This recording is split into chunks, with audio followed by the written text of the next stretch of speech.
કેજરીવાલ હેલિકોપ્ટરમાં કરી એન્ટ્રી, ચૈત્ર વસાવાને જેલમાં મળવા પહોંચ્યા. સૌથી મોટા સમાચાર મળી રહ્યા છે તમને બધા લોકોને પ્રોપર આ વિડીયોની અંદર બતાવવા જઈ રહ્યો છું. નમસ્કાર મિત્રો, એક નવા વિડીયોમાં તમારું સ્વાગત છે. સૌપ્રથમ ચેનલમાં પહેલી વાર આવ્યો હોય તો વિડીયો શેર કરીને એક સબસ્ક્રાઇબ અવશ્ય કરી દેજો, જેથી હું તમારા સમક્ષ આવીને એવી પલે પલની અપડેટો લાવતો રહું. ચૈત્ર વસાવા ગઈકાલે તેમને મિત્રો કીધો કોર્ટે ફેસલો આપી દીધો છે, હુકમ આપી દીધો છે કે 7 વર્ષની જેલની સજા અને 9 લોકોને કંઈક ને કંઈક જેલની અંદર નાખી દેવામાં આવ્યો છે.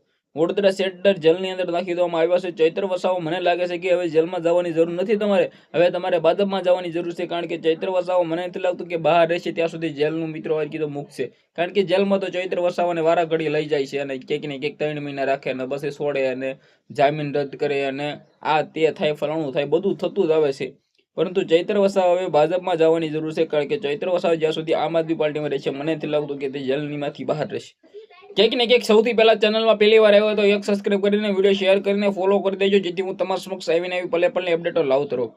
હાલ મને લાગે છે કે હવે કેજરીવાલે પણ મેદાનમાં આવવું જોઈએ, ગુજરાતની અંદર આવવું જોઈએ. કારણ કે તમે વિચાર કરો કે કેજરીવાલ પોતે ક્યાંક ને ક્યાંક જેલ ભોગવ્યા હતા. કારણ કે તેમના પર ઈડીનો કેસ અને કંઈક ને કંઈક ઈડીએ તેને ગિરફ્તાર કરી હતી અને તે પણ હમણાં જ મિત્રો હતી તો નિર્દોષ છૂટ્યા છે.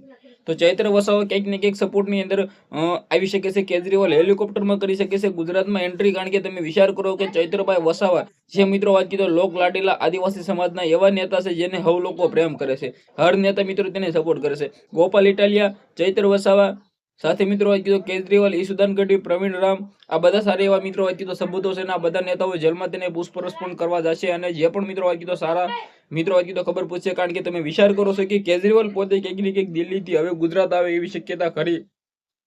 પરંતુ આ મુદ્દાને લઈને તમારી શું રાય છે જે પણ હોય કમેન્ટ કરી દેજો, શેર કરી દેજો, ફોલો કરી દેજો, જેથી હું તમારા સમક્ષ આવીને એવી પલે પલની અપડેટો લાવતો રહું. આજના વિડીયોમાં આટલી જ માહિતી. આપણે એક નવો વિડીયો મળે ત્યારે બધા લોકોને દિલથી ધન્યવાદ. જય હિન્દ, જય ભારત. ખાસ કરીને આ બધા લોકો વિડીયોને શેર કરીને સબસ્ક્રાઇબ કરી નાખજો. ધન્યવાદ.